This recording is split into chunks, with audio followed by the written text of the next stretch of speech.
Under world సినిమాలు తీసే RGV under ground కు షెక్కేసిండు. పోలీసోళ్లకు భయపడ్డాడు. చిక్కడు దొరకడం తప్పించుకొని తిరుగుతుండని నిన్నటి సంది సోషల్ మీడియా అంతా కోడై కూస్తుంది కదా.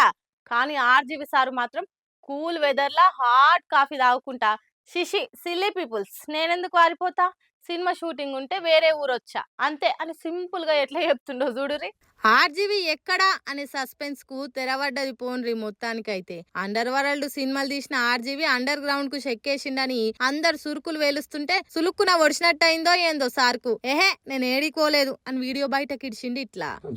ఉనికిపోతున్నాను మంచం కింద నేడుస్తున్నాను అని అందరూ what ever the media speculating అందరికి చిన్న డిసప్పాయింట్మెంట్ గా ఉండొచ్చు వీడియో. ఇక్కడ పాయింట్ ఏంటంటే I just want explain the whole concept. ఇప్పుడు నేను ఆల్మోస్ట్ ఒక 1 year బ్యాక్ ఏదో ట్వీట్స్ పెట్టాను అనే ఎలిగేషన్. ఆ ట్వీట్స్ ఎవరో మనోభావాలు దెబ్బతిన్నాయి. ఇక్కడ విచిత్రం ఏంటంటే 1 year బ్యాక్ పెట్టిన ట్వీట్స్ 4 డిఫరెంట్ ప్లేసెస్ లో 4 డిఫరెంట్ జ్యూరిస్డిక్షన్స్ లో 4కి ఒకే 3-4 రోజుల వ్యవధిలో వాళ్ళ మనోభావాలు దెబ్బతిన్నాయి. వాళ్ళు ఆ పరంగా కంప్లైంట్ ఇవ్వడం, కేసులు పెట్టడం జరిగింది.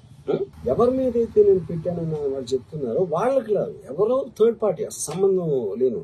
ఆ కాంటెక్స్ట్ లో అసలు ఈ కేసు ఎలాగా, ఈ సెక్షన్స్ ఎలా వర్తిస్తాయి అనేది అప్పుడు ఆబ్వియస్ గా నాకు వచ్చే అనుమానం కానీ, నాకు కానీ నా మనుషులు కానీ. సో ఇప్పుడు ఇక్కడ జరిగింది ఏంటి, నాకు ఒక నోటీస్ వచ్చింది, నేను ఒక రిప్లై ఇచ్చాను, ఫలానా చోట ఫలానా తారీఖు నేను వస్తాను. ఇదేంటి కేసు, ఇదేం అర్జెంట్ కేసు అంటే 1 year తర్వాత ట్వీట్ చూసిన అతనికి 1 week లో అన్ని అయిపోవాలనేది ఏమన్నా మీనింగ్ ఉంటుంది అసలు దానికి?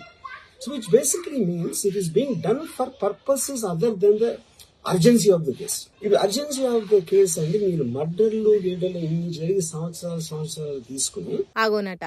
సార్ మీద పెట్టిన కేసుల మీద అనుమానాలు ఉన్నాయట. పోలీసులు పెట్టిన సెక్షన్స్ ఎట్లా వర్తిస్తాయో అర్థమైతలేదని అంటుండు. ఏపీ పోలీసుల నోటీసులకు కేసులకు ఏం వణుకుతలేడట. మంచం కింద కూర్చొని ఏడుస్తలేడట. నేను పెట్టిన పోస్టులతోటి పోస్టుల పెట్టినోళ్ళ మనోభావాలు దెబ్బతినేలా గాని ఇంకెవరో మూడో మనిషి మనోభావాలు దెబ్బతింటే దానికి కేసు ఎట్లా అవుతుంది, ఈ సెక్షన్లు ఎట్లా వర్తిస్తాయి అని లాజిక్ తీస్తుండు సారు. నిజమే, గదే ముచ్చట కోర్టుకు పోయి చెప్తే ఇట్లనే బయట హాయిగా తిరగొచ్చు. కానీ వీడియోలలో చెప్తే ఏం ఫాయిదా ఉంటది సారు? ఈ నడమ చాలా మంది మనోభావాలు చాలా వీక్ ఉన్నాయి సార్, అందుకే హట్టు చేసుకుంటుండ్రు. మీ లెక్క ధైర్యంగా కొట్లాడే ధైర్యం ఎవరికి లేకుండా పోయింది సారు. వాళ్ళందరికి మీరే ఆదర్శం కావాలి. కోర్టులో ఇదే లాజిక్ చెప్పి బయట పడాలి అని ఫ్యాన్స్ అయితే మస్తు ఆశతోటే ఎదురు చూస్తుర్రట.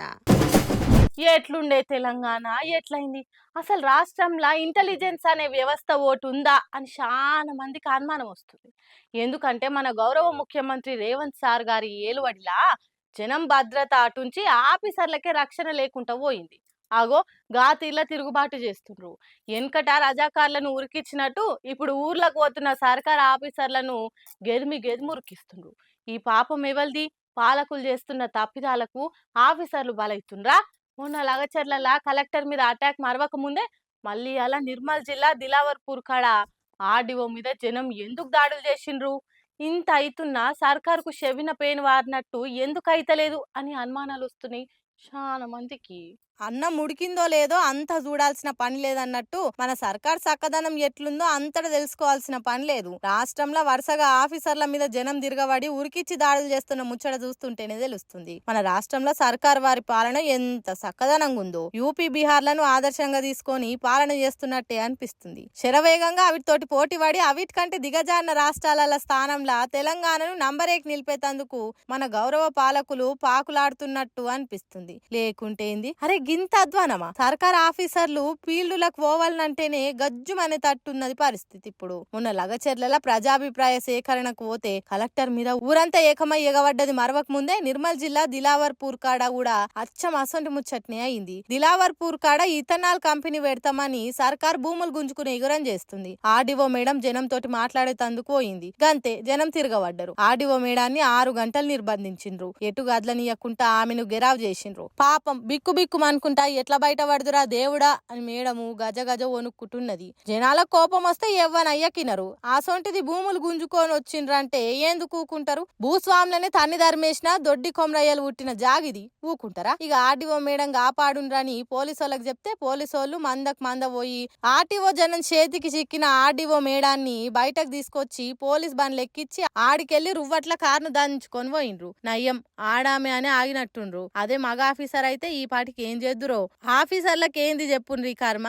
ప్రజలు తిరుగుబాటు చేస్తున్నారని తెలిసినప్పుడు పోలీస్ ఫోర్సులను పట్టుకోకుండా గుడ్డి గుర్రం పనులు తోముతుందా ఈ సర్కారు? కడుపు మంట తోటున్న జనం ఏమైనా చేయొచ్చు, ఆ సంగతి తెలియదా? ఇప్పుడు మళ్ళా దీనికి కూడా ప్రతిపక్షం మీద ఏడ్చుడే. అరే జనమే మీకు ప్రతిపక్షం అవుతుండ్రు, అది చూసుకోండి సార్లు. ఫస్ట్ మీ అడ్డగోలు నిర్ణయాలతోటి జనం నడ్డిరుగుతుందని మీ మీదకి మరవడుతుండ్రు. వాళ్ళని ఇంకెవరో ఎక్కిరియవలసిన పని లేదు. మొత్తానికైతే ఏడాది లోపట్నే అన్ని వర్గాల జనం రోడ్ల మీదకి వచ్చేటట్టు చేసుడు కాదు, జనం ఆఫీసర్ల మీదకి మరలబడి ఉరికిచ్చి కొట్టేటట్టు కూడా చేసిన ఘనత ఎవరిదంటే గౌరవ ముఖ్యమంత్రి రేవంత్ రెడ్డి సార్దే. చరిత్రలో నిలిచిపోయే పేరు సంపాదించిండ్రు సార్. శబాష్.